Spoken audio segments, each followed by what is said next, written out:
Hello, welcome everybody back to this second edition of the SYCL Summer Sessions presentations.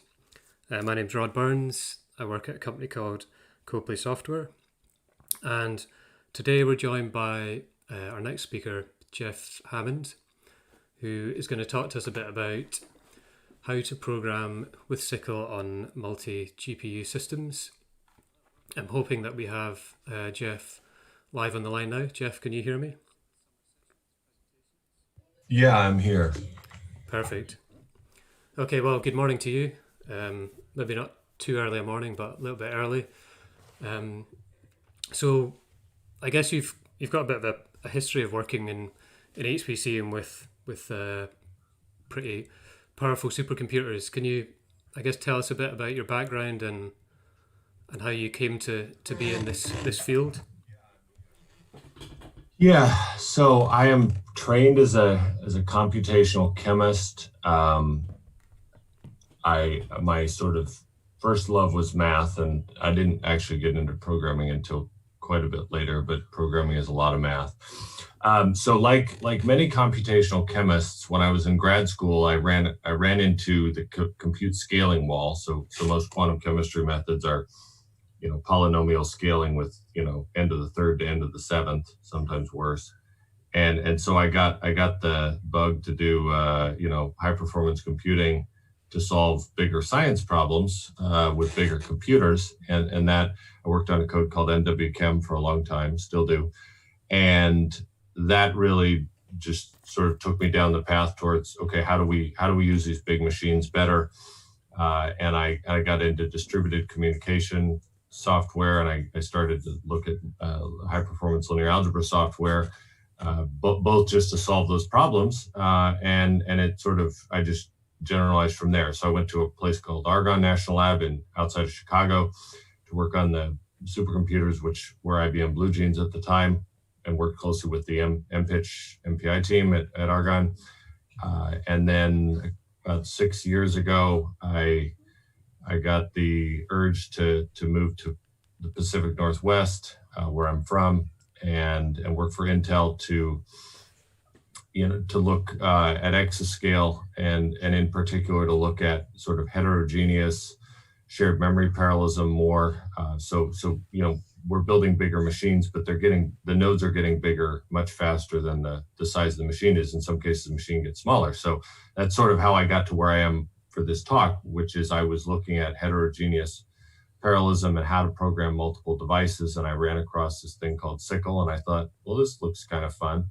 And then unrelated to that, Intel decided that we were going to do some stuff with SYCL and one API. So that's sort of how I got to where I am. That's pretty cool. That's very interesting. Well, let's, I guess, fire on with your talk. And hopefully this screen sharing will work. So if you can share your screen, and then I'll pull it up, which transition it across. Alrighty. I'm gonna pull up this, and I'm gonna have to squash Discord because it keeps giving me pop-ups. All right. Is that showing up on your end, Rod? Yep, that's looking pretty clear. Great, thanks. I'll let you go on with the talk. Okay, cool. So I'm going to talk about SYCL programming on multi-GPU systems. I'm going to start assuming that everybody knows a little bit about SYCL to save time. Obviously, if you're not totally familiar with some of the things you see here, you can check out the other talks and other sources. And I'm going to talk a little bit about something called MPI, which is familiar to a lot of HPC people, but maybe not others. So again, there's a lot of resources and a lot of books on that if you need to. So I'm going to try to keep this pretty short, maybe a little dense. So the motivation for a lot of what I'm thinking about is I'm interested in programming very big computers that are many nodes with many devices, very complex nodes, multiple accelerators per node. And while I work for Intel, I care a great deal about open standards and non-proprietary software development.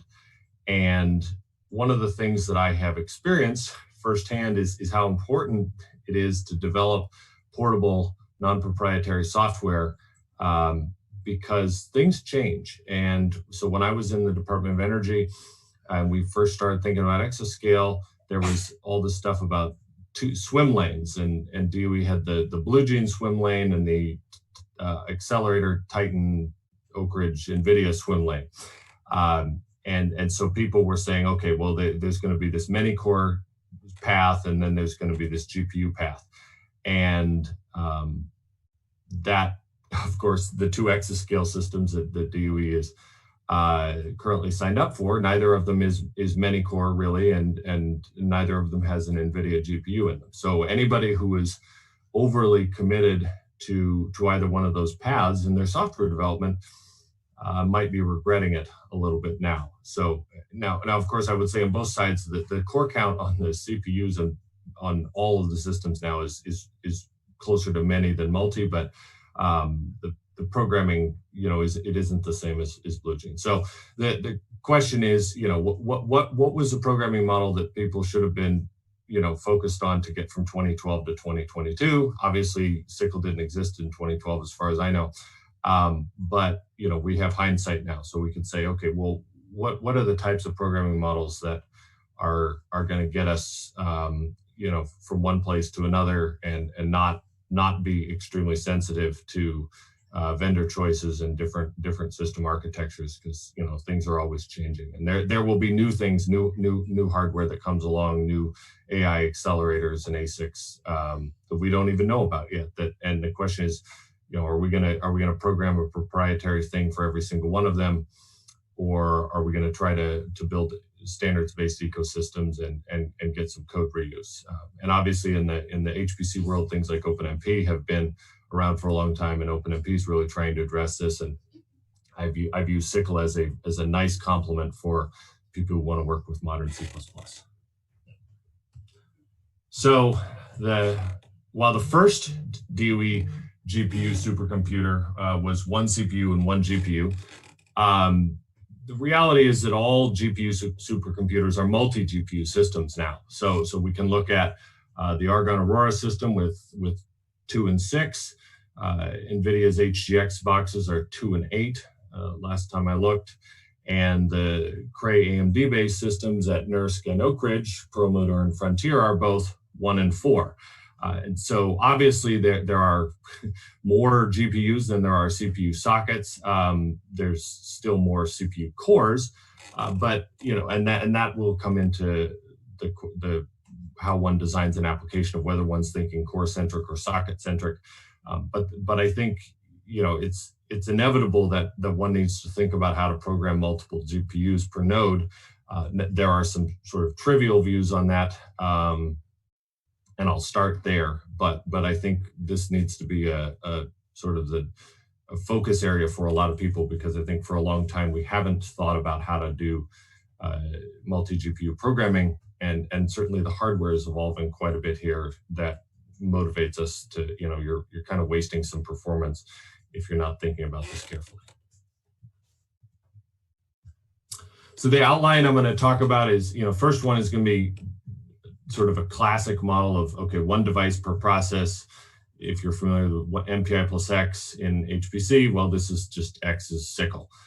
So you have 2 orthogonal dimensions. One is the distributed memory MPI view, and the other is the shared memory SYCL view. And it will, of course, have all of the good and all the bad associated with that. And then the other model that I'll talk about is sort of SYCL-centric multi-device per process programming, and I'll show some examples and some tricks I came up with. This tends to be more PGAS-like. So PGAS, if you're not familiar, is something called partition global address space.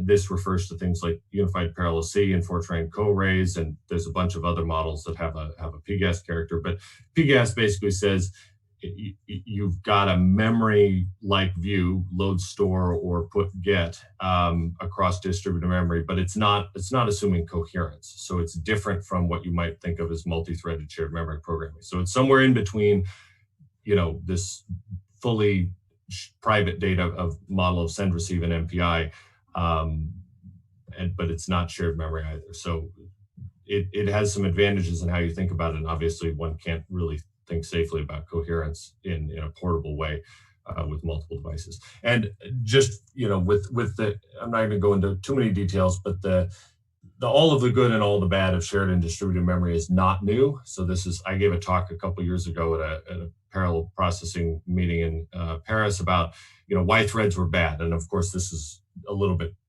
provocative because threads are not inherently wrong, but they tend to get abused. And one of the reasons they get abused is how people manage data and state. Sharing all your state by default is not a good idea. It's good to have private state and to think about how you keep as much data privacy as possible in an HPC sense, not just in a GDPR sense. And this is good for performance, and it's good for debugging and cleanliness and all sorts of things. So one has to think very carefully about, okay, when do you share data? And if you share data, why? There should be good reasons. So the pure distributed memory approach it's very portable. So MPI works a lot of different places. You can run MPI on your laptop. You can run MPI on a supercomputer. You can run MPI in a cloud. You can run it between virtual machines, and there's no problem. This model is nice in that it's homogeneous. So you're sort of ignoring the fact that there are different interconnects between nodes as there are within nodes, and so you're leaving some performance on the table.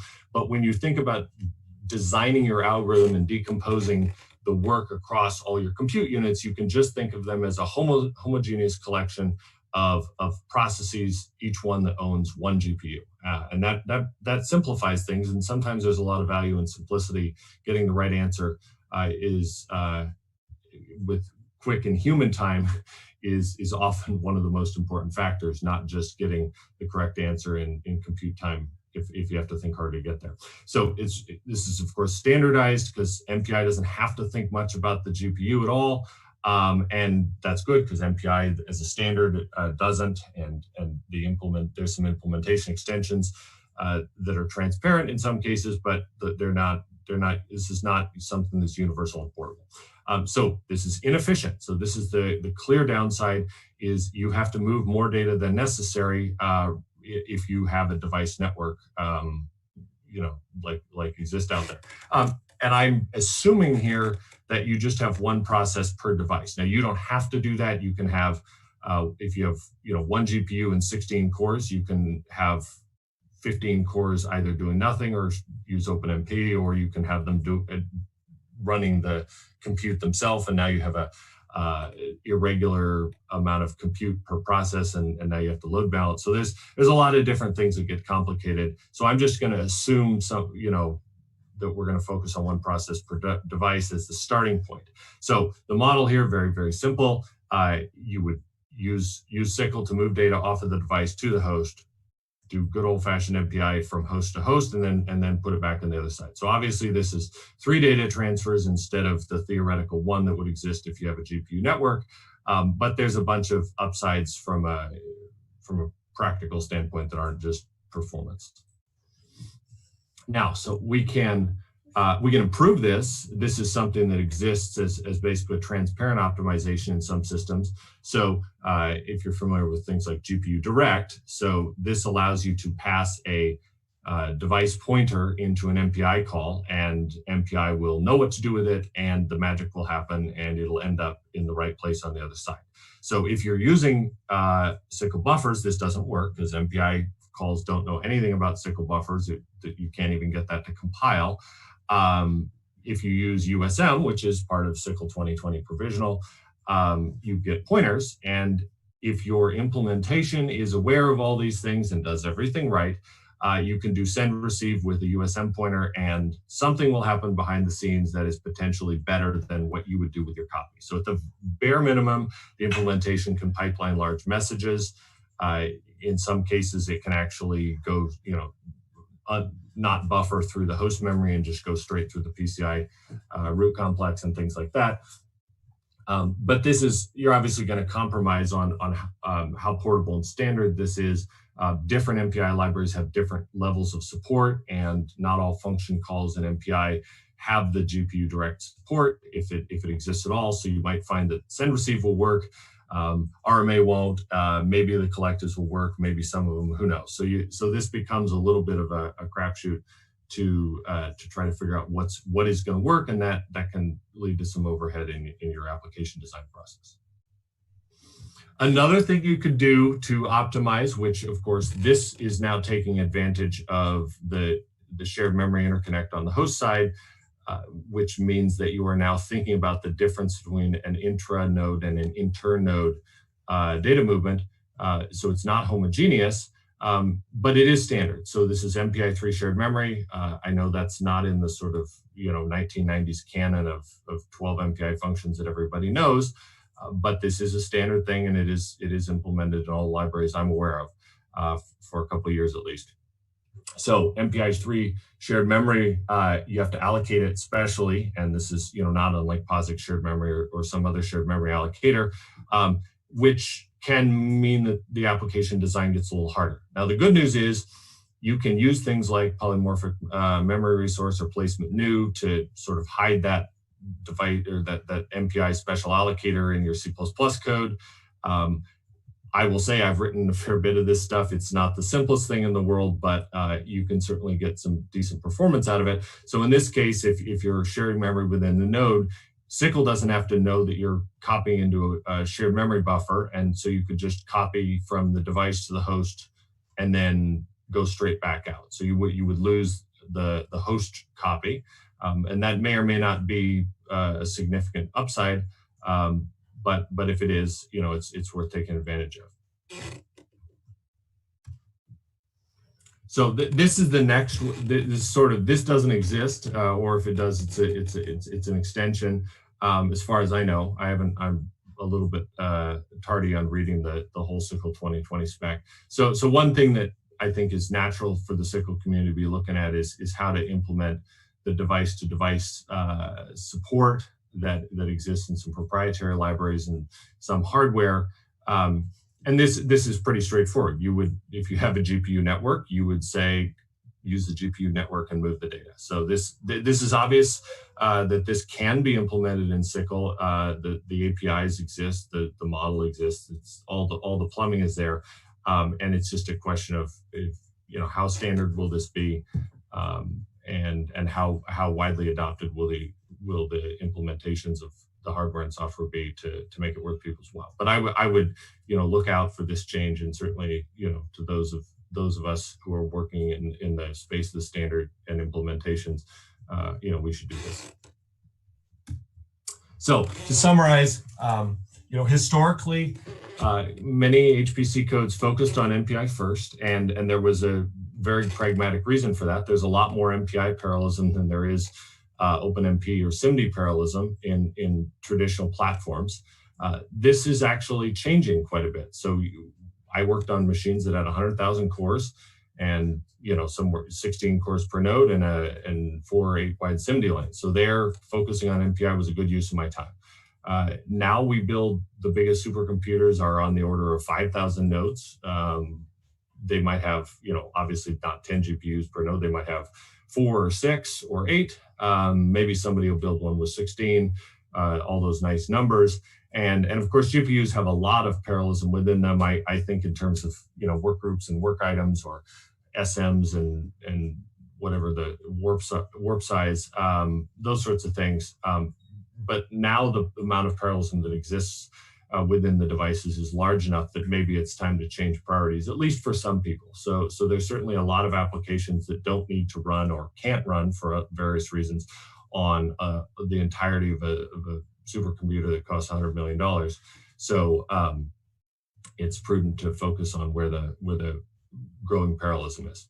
So MPI is an extremely good parallel model, but it'll move too much data if you don't take advantage of some of the alternatives. So send receive does always does at least one copy, sometimes more, depends on what your software looks like.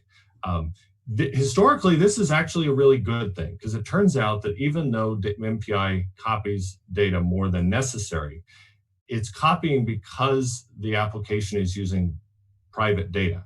And private data has a huge upside both in terms of debuggability, because if you don't share things, you don't have to worry about race conditions. And it also has advantages for things like NUMA.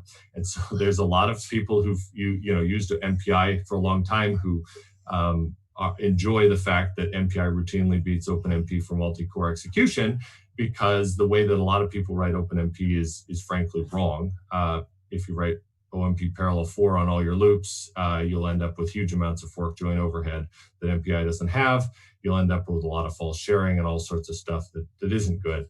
And so MPI has been very successful because of some of these things that lead it to be somewhat inefficient in some limits. But the reality is that the GPUs sort of change some of these cost models. So the cost of forking threads on GPUs, certainly per thread is a lot lower than it is in the, OS, calling Linux clone under the hood. And then the relative performance of inter and intra-device data movement, all these things have changed. So it's worth going back and saying, okay, well, maybe we need to move away from an MPI-only flat world if the hardware characteristics and runtime characteristics are changing significantly. The other one is that a lot of the newer HPC workloads are either really coarse-grained and you just run them in the cloud and spit off 10,000 jobs and they don't talk to each other, or they're extremely coupled, like deep learning tends to be very communication intensive. And therefore, having 3 copies instead of 1 is going to be a really big deal if you're spending, 25% of your wall time in all gather and all reduce the way some of these deep learning codes do. If 25% is how much it takes in the best case, then extra copies are not going to work so well. So the other thing, of course, is I recognize while I love MPI, it's not necessarily synonymous with HPC. There's a lot of people using other models now because the cloud, or just because they're coming from a data science world where Python and things like Ray are much more popular. And so in that limit, it makes sense that when you focus on your high performance compute, you might want to optimize the heck out of the multi-GPU parallelism, because using the non-MPI models might be increasingly inefficient relative to MPI, and then it won't be a good trade-off. All right, so I'm just going to throw this one up as my nice transition to talking about SYCL in 2020 and some of the features I'm going to show in just a second. So there's at least 4 implementations. I use all of them. They're all great, and the totality of the hardware coverage is rather extensive. All the CPUs, all the GPUs, and all the FPGAs are covered in here somewhere. Obviously, your mileage may vary. I haven't tested everything, but I have used a lot of this stuff, a lot of the different backends, and a lot of the code that I'm going to show you has been tested with at least 2 of these, if not 3 of them.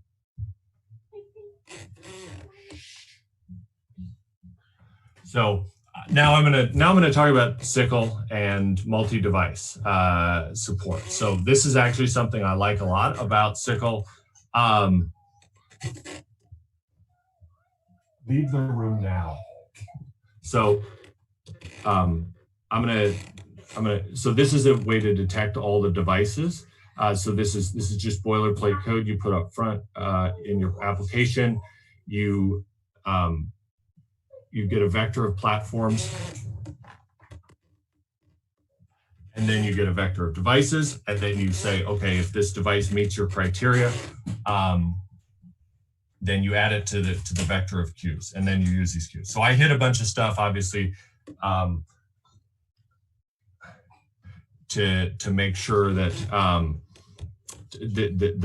determines what the devices, whether or not I take the devices or not. You can see this code; it's all on GitHub. That GitHub location may go away because I merged the branch. Anyways, so these are the models for data. So buffers are great. I like the model a lot. The opacity is really elegant. Accessors are cool, but it makes it hard to reason about data sharing, maybe that's just my own ignorance. I find that it's a challenge to think about how buffers and accessors would get used in a multi-device context.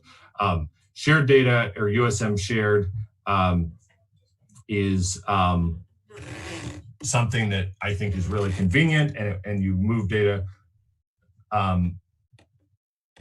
It's something that needs to be done in a lot of applications, but I don't want to think about sort of implicit data movement and device to device stuff. So I'm going to focus on the sort of pinned USM data. So you don't have to do this. I'm just starting baby steps to make my life easier. So you can look at this matrix. This is from the USM documentation on the Intel site, Intel DPC++ docs written by James Rodman. I assume it's consistent with SYCL 2020. So you can see here that you can, what's the accessibility? So device data is accessible by the same device, and whether or not it's explicitly accessible by another device depends on whether or not there's point-to-point support. So this is something that I'm not going to focus on too much. This is something where the implementations have to be there. The way I'm going to develop an application is to hide that such that if it's there, it goes faster, and if it's not there, the code still works. And to me, that's really important, is making assumptions that work everywhere and go fast when they can. So this is a device allocation. So I'm just going to manage multi-devices, or the data on multiple devices, as a vector of pointers to the device data. There are many, many better ways to do this. Building proper data structures is a great idea.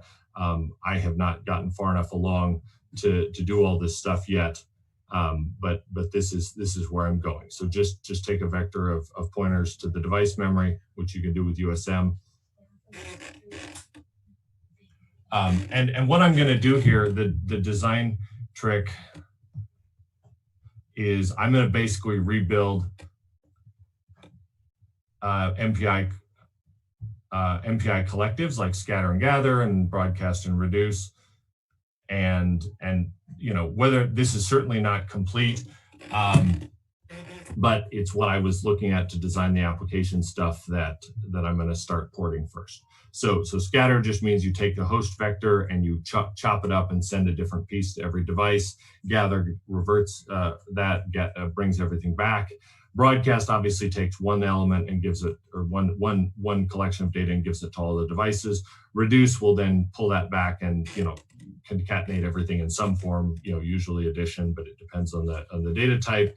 And then all in my case is something that I want to use for doing device to device, all to all, like a matrix transpose, where I'm going to take, if I've got on device 0, I'll have a vector and I'll break it up and basically scatter. So you can think of all to all as an all scatter type operation. And these are very simple primitives. They're easy to reason about, and they were easy to implement in a stupid way, naive way, and then I can, of course, optimize them if the hardware support exists. So the implementation details of something like scatter. So this is super naive. It just goes and says copy the chunk of the buffer to every device. There may be a primitive for this someday, but I'm not going to assume that. I want to write something that will work everywhere, and there's no reason why this can't work everywhere, because it just assumes the basic host device interaction that exists for any device. So here's an example program I wrote.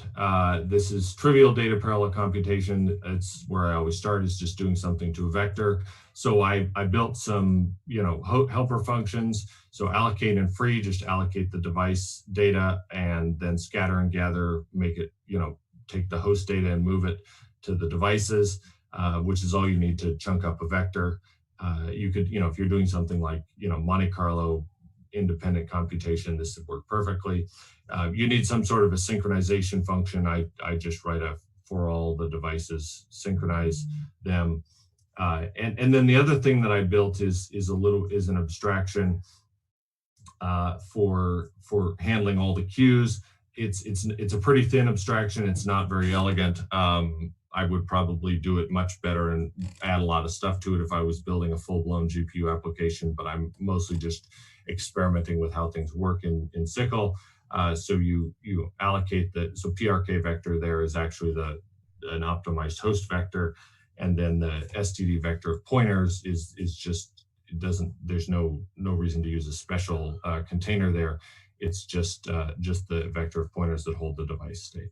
So this is all I needed. You can find the source on GitHub. Again, it'll probably move when I merge that pull request, and while it may say DPCPP, it should be SYCL code. I just haven't renamed all my files yet. So the summary of this section is, like MPI, SYCL is explicit about providing handles to state, and I think this is really, really important. I think it's good, clean design. Stateful APIs are dangerous and the source of all sorts of performance defects, even if they're, easy to write. It's a question of, do you want your life to be impossibly hard later or easy in the upfront? Because if you hide all the state, your life will be easy until you run into a place where the hidden state bites you and it's hidden, so there's nothing you can do about it. Versus it's possible that more explicit state requires you to do a little bit of abstraction work up front, but then long-term you control your own destiny. So MPI has communicators and groups and requests and windows and all these things, and SYCL has platforms and devices and queues and contexts. And obviously there's no one-to-one relationship between the different things because they're different types of things, but SYCL doesn't hide things from you, and I think that's really important in a multi-GPU context.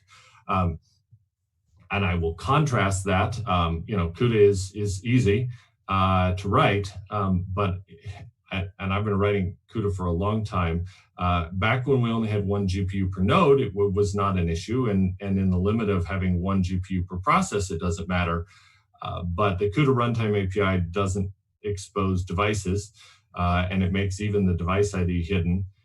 And then the relationship with Kubelast context is a mess. So I've been bitten by this multiple times, and I have to write this lovely code where I write a loop over all the GPUs and I set the hidden state, and then I do something for every GPU. And obviously one can hide abstraction or hide all of this under some new abstraction, or use the runtime, or sorry, the driver API, and then build some new abstraction on that. But CUDA as you get it out of the box is not particularly kind to multi-device stuff. So when thinking about writing multi-GPU compute, applications and libraries, I think it's really important to come up with data-centric abstractions. So if you're going to do matrix computations, well, you should build a matrix object, and that object should hold your data, and it should understand the patterns you're going to do. If that's transpose a matrix, well, build that primitive. Don't, have everything exposed, and then, do the sort of, explicit send receive everywhere. It leads to a huge mess. There are some really good examples. PETSI, Elemental, Global Arrays are all HPC libraries I've used in the past that do a good job of this, of building a data structure and the associated methods for parallelism. Now, this often leads to bulk synchronous design, but what I'm going to argue is that's perfectly fine in the multi-GPU context for reasons I'll show in the next slide. Lastly, I will say, I didn't go into too much about this because SYCL doesn't expose this, but load store is not a good abstraction for most interconnects. It's not a good abstraction for Ethernet or InfiniBand. It's a good abstraction for cache coherent protocols like QPI. It's not a good abstraction for PCIe. So I think it might be tempting to use load store if it's available on a specific system. It's not going to be a performance portable strategy, and one might end up with code that performs different by orders of magnitude using load store, whereas doing a relatively clean up leveling to put get or read write or whatever you want to call it, it can lead to dramatic improvements in the performance portability of code with relatively little overhead. This is sort of the explicit versus implicit PGAS model. what people have found over 25 years of using PGAS is that if you write a good PGAS code, it'll look a lot like MPI, which means it'll move data explicitly as opposed to just using the ampersand operator to fling bytes across the network, which turns out to not work so well in a lot of cases.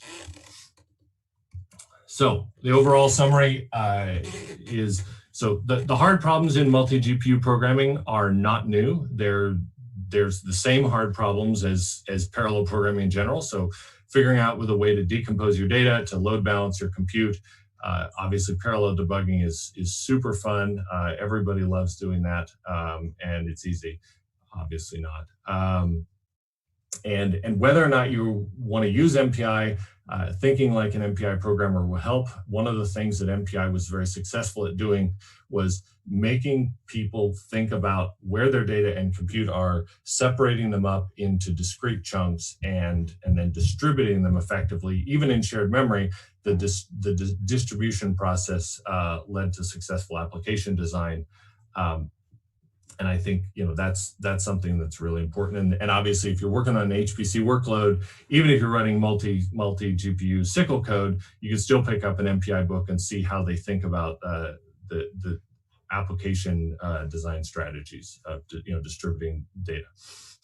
So for balanced computation and symmetric performance, bulk synchronous execution is just fine, and it's easy. So there's a lot of, bulk synchrony is bad, literature out there, and it's correct in the places where those assumptions aren't true. So if you have load imbalanced computations or asymmetric performance, one node is running faster or slower than another, or you've got network topology that leads different operations to take different amounts of time, well, then that's going to screw up the bulk synchronous assumption, and you're going to have waste. But if you're running multiple GPUs within a single node with a homogeneous interconnect, if that's the case, the OS jitter is obviously relatively symmetric, and it's unlikely that the types of artifacts that show up in large scale systems that make things hard are going to burn you in the same way. Maybe they will. I'm not observing this in the wild. I think that bulk synchronous programming for shared memory nodes with lots of GPUs makes a lot of sense. And certainly with the hardware that's out there, it seems like a reasonable thing, especially with these GPU crossbar all interconnects. The other thing is that, bulk synchronous gets this bad name, except that there's a huge data movement efficiency from using collectives. So if you look at MPI and you compare a broadcast operation versus doing it with point-to-point, there's a tremendous efficiency. Doing a broadcast, you send it's log n data total instead of order n data, and that obviously makes a difference. So even if you pay some overhead in terms, from jitter or whatever it is, if you're moving a lot less bytes because you're using an optimized communication operation, that can make a big difference. And again, this is why deep learning libraries use these optimized GPU collective implementations already, because it does really make a big difference to use Bruck algorithm and Raven cipher and all these well-known collective optimizations rather than naive ones. And I will not go into any detail, but just to say that if you have load imbalance computation, I have learned the hard way from codes like NWChem. So pre-compute as much of the work assignment as possible. This is called the inspector executor model. What you do is if you can, look at what the work is in advance before actually assigning it, figure out, get a cost model, decimate the work across the compute units, and then farm it out. This will save you a lot of trouble versus some sort of on-the-fly dynamic assignment strategies that exist. Now, if you can't do that, well, then I guess you have to pay for it. And this is not an easy problem in any context. But that is certainly something in the GPU case. And we see this, of course, with things like batch linear algebra and all sorts of batch computations of wanting to amortize the overheads and pre-compute things. It's a especially good idea in the GPU context. All right, so that's the end. Thanks everybody for sticking around. Sorry for the noise in the middle, and I'm gonna hop over to Discord and talk to you all later. Great, thanks, Jeff. Really appreciate that. I think we're all having our own challenges from working remotely, so it's no problem at all. I've posted a link to your project in the Discord, and I think it's that presentation provides a lot of food for thought. I think for a lot of the people that I've seen sort of introducing themselves are working in nuclear energy and physics and the like. So we'll be dealing with multi GPU machines, I'm sure. So yeah, let's continue the conversation on the Discord. Tomorrow we have another talk. This time from Tom Deacon. He's from Bristol University. He's got quite a unique view on SYCL because he's also spent quite a bit of time working on OpenCL. He's run training courses on OpenCL. More recently done some detailed work on using SYCL in benchmarking, and he also has some exposure to OpenMP as well. So he's going to be talking a bit about the different programming models and I guess some of the differences, similarities, and how you can, I guess, potentially support one or more of those. So that's going to be interesting to join us again at the same time. And yeah, I'll talk to you over on the Discord. Thanks again, Jeff. Thank you.